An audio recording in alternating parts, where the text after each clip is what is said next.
government absolutely lied to us. The 9/11 Commission lied. The FBI lied. There's a federal case of victims on 9/11 that want accountability. I don't think they would have come for me if this was false. What do we know about Hunter Biden's dealings? What do we know about the truth of what happened on January 6th? What do we know about that Nashville shooter manifesto? Yes, we can handle the truth. Just give me the hard truth. It feels like we're on the cusp of chaos. Oh, there's something going on. I mean, I think we're like in a 1776 moment in this country. We are driving Russia further into China's arms as we arm Ukraine, further strengthening what I see as the single greatest military threat. We are dependent on a tiny island nation off the southeast coast of China for our entire modern way of life. I will not send our sons and daughters to die over somebody else's nationalistic dispute. End the Ukraine war, reduce our economic dependence on China, weaken the Russia-China alliance. I'm not sure what is controversial about any of that. Is there a dumber group than the foreign policy Republicans? Where are we now? There's a deeper void and vacuum that we have to fill with an affirmative alternative vision of our own, and that takes courage. 2024 Republican presidential candidate Vivek Ramaswamy appeared on Tucker Carlson's Twitter show this week, where they talked all things regarding his 2024 campaign, the Russia-Ukraine war, LGBTQ+ rights, and more. The pair teed off their conversation by discussing 9/11, including Ramaswamy's suggestion that the American government was not fully forthcoming about what happened on that day. That the government absolutely lied to us. The 9/11 Commission lied. The FBI lied. Now, is this a core point of my campaign? No, it's not. There's this guy, al-Bayoumi. Now, rewind back to 9/11 and the pre-9/11 day. Think of how ludicrous this story is. A 42-year-old graduate student, and there's nothing wrong with being 42 and going back to school. My dad went back to school much later in life, but he's a 42-year-old graduate student who receives the two of the terrorists who flew planes into buildings in the United States of America not that long later. Receives them at the airport in LA, takes them to his house, spends lots of time with them, integrates them into the community. But the account for what he said happened was he met them randomly at the airport. That doesn't make much sense on the face of it. Kind of happened to be at LAX and no, exactly. You guys from and Saudi. Hey, you look like guys we might get along with, and then suddenly become fast friends at the airport, so much so that he takes them up. So it's a little suspicious. But hey, the 9/11 Commission and the FBI looked into it, and at the time they said his account is accurate. Yeah, it sounds legit. It sounds super legit, right? Now, there was some hanging out at LAX. These guys came from Saudi Arabia. Does this guy who received them have any ties to Saudi Arabia? That's where they landed. But now, 20 years later, in 2021 and 2022, the FBI quietly declassifies documents. And they have to. 20 years later is the deadline. That suggests that, oh, wait a minute. They did know, actually, that this guy was a Saudi intelligence operative. Here's also Ramaswamy on donations to Ukraine amidst their fight against Russia. We are driving Russia further into China's arms as we arm Ukraine, further strengthening what I see as the single greatest military threat that the United States certainly has faced since World War II. You could make a case that the United States has ever faced if you actually look at where this could be going. And yet we are actually the ones responsible for driving that Russia-China military alliance. And so one of my advantages is that I am not, some people say, well, you don't have foreign policy experience. And I'll say, yes, I don't have foreign policy experience. And that may actually be an advantage in bringing a rational American. So you're not responsible for the war in Iraq. Yeah, and that's a bad thing. Yeah, well, I think we could debate whether it's a bad thing or not. But if you break the car, you don't turn over the keys to the guy who broke it. No. That's what I would say. And so, I think that we are on our way to Ukraine turning into another Iraq or another Vietnam all over again. Except this time I think it could be worse because there's nuclear weapons at issue. I think that's a very good point on both of their parts, talking about the foreign policy establishment. I definitely don't want a candidate that has any perspective other than an anti-interventionist perspective, and that's literally no one who's been a member of the foreign policy establishment. So I think that's a really good point there. Ramaswamy brings a perspective, I think, to our politics that's similar to RFK in that they're both independent thinkers and they're willing to talk about issues that we see these polished establishment candidates be absolutely terrified to touch with a 10-foot pole. And I think that's a strength he has. Yeah, I completely agree. I mean, being willing to admit that the government lied about some of the aspects of the findings from the 9/11 Commission is a very brave thing to do. He's already taken a lot of heat from it. Former Vice President Mike Pence basically accused him of being in grade school when the attacks happened, mentioning that he was on Capitol Hill, which again doesn't give us any insight as to whether or not he knows the full truth of the matter or has been willing to talk about it. And it just is a pattern among our government, particularly in the intelligence community, to not give us the full information of what has happened in regards to these various attacks, whether it's mass shootings like the Las Vegas terrorist attack that happened at a country concert. We still apparently don't have a motive for that individual. There's been a lot of speculation that he was perhaps affiliated with the intelligence community, perhaps unofficially. We also have not received, as Vivek mentions in that interview, the manifesto from the Nashville school shooter who seemingly targeted a Christian school due to their LGBTQ plus identity.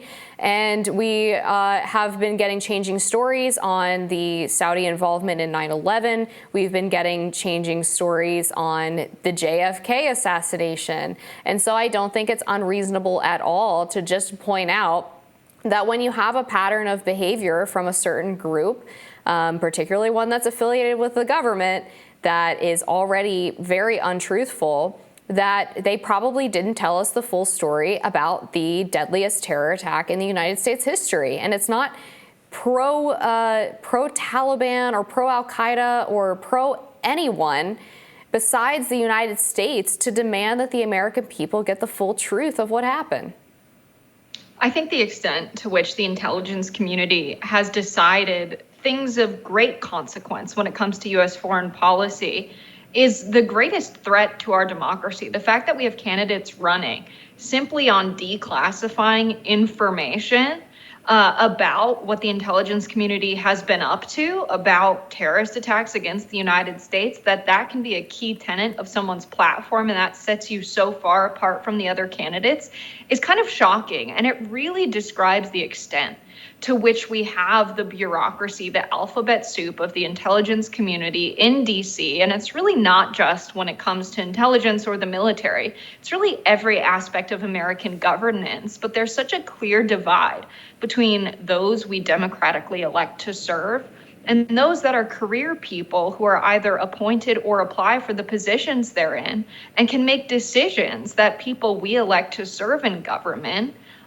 go against what those we elect to serve would like for them to do. When we have the Pentagon withholding information that members of Congress want to release to the public, and the people making those decisions at the Pentagon never had to run for public office or either appointed to those positions or came up through the ranks, that's really sad when we think about the state of our democracy. And so to have candidates like Ramaswamy, like RFK Jr., like Marianne Williamson, and like Cornel West that are challenging the establishment and the typical way of doing things, that's great. But it's also a problem when the establishment has the keys to the primary process. When they make decisions that are not regulated by typical election laws, that makes me really scared for the fate of these candidates that are extremely popular, that are challenging what Donald Trump called the swamp when he ran, which is still certainly not drained and still making a lot of decisions on behalf of the United States and our foreign policy and the people that they never had to run to earn the votes to serve. And do they serve us? I think that's a question as well.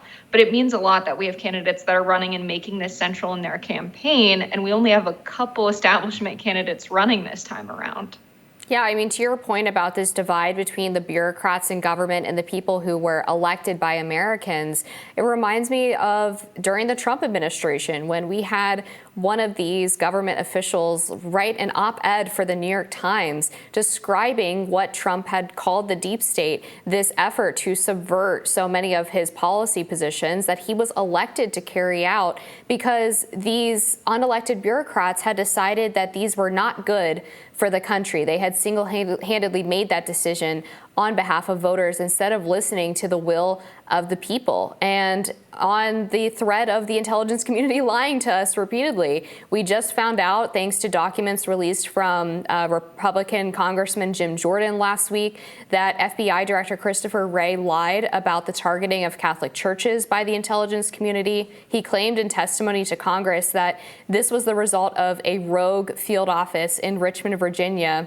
that had released a memo comparing faithful Catholics to domestic extremists and potential terrorists. And it turned out that there were at least 2 other FBI field offices that collaborated on that memo. So time and time again, the establishment and the bureaucrats who uphold it have repeatedly shown us that they are willing to do anything possible to retain their power and subvert the will of the people who are trying to get their elected officials to carry out certain policies that they would think would help them in their lives.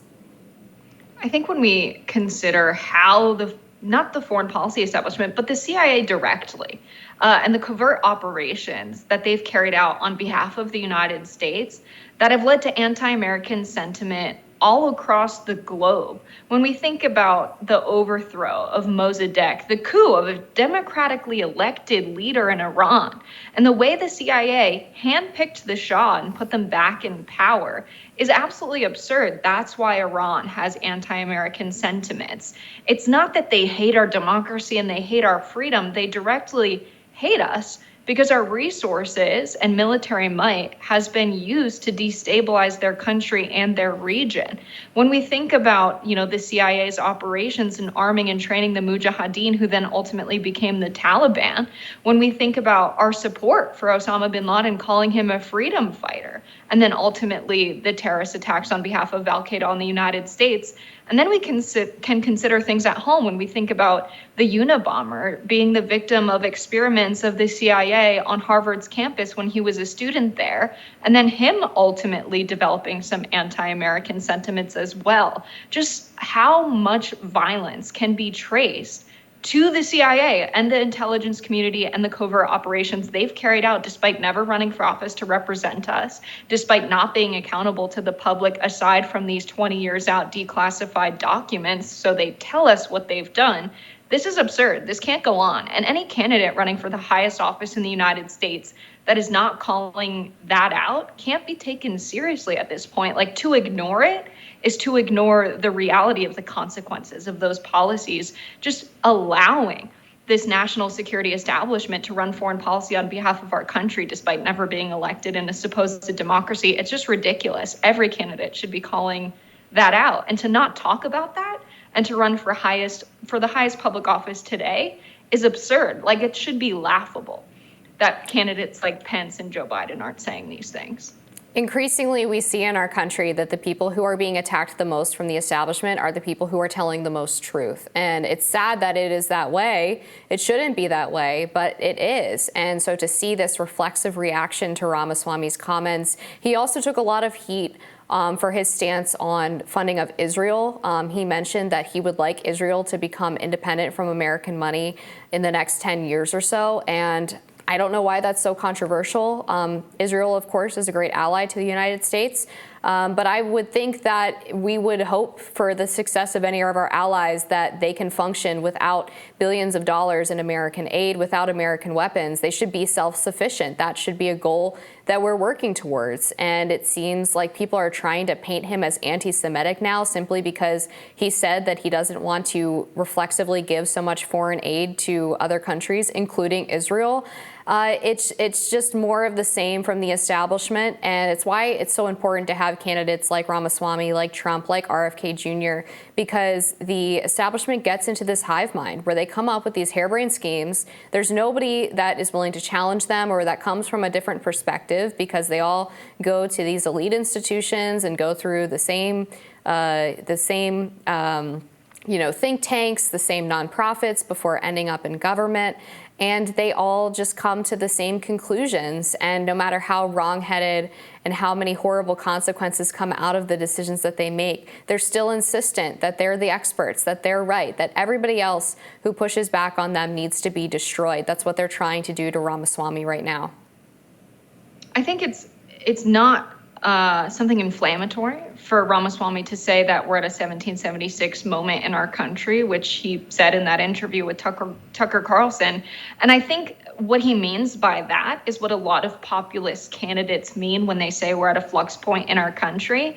And it's that the people recognize that the economy and the military, the foreign policy establishment, just our government as a whole at the federal and state level, and it includes Congress. It's not just the bureaucrats that are responsible for this, but that the country's been run in a direction that is beneficial for the elites, for the political class, for Wall Street and the investors, for people who have capital and make more money off of that capital, not people who get up and work every single day, that the country's been run for their benefit, not for the benefit of the everyday people. And that was really the intent, if you read a lot of the Federalist Papers, if you read a lot of the writings of the Founding Fathers, was this idea of a government run by and for the people. Did they get things wrong? Did they write structures into our government that resulted in what we have now, which is a government that greatly benefits the elites? Yes, but we're at a moment where I think a lot of people are ready for us to structurally change things in our government so that there's more power and decision making on behalf of the people and put into the hands of the people. And if that means greater concentrated power to local offices and to local economies in the United States, great, so be it. But if things don't change and there aren't candidates that are talking about change, I don't think we're at a place where they can win. And it's ironic that this message is coming from Vivek Ramaswamy, who has a ton of money and is only able to run because he has millions of dollars to fund his campaign. The message coming from someone that the system benefits, I think, goes to show how far gone we are as a country when it comes to the functioning of our economy and our democracy. We'll be back. More Rising after this.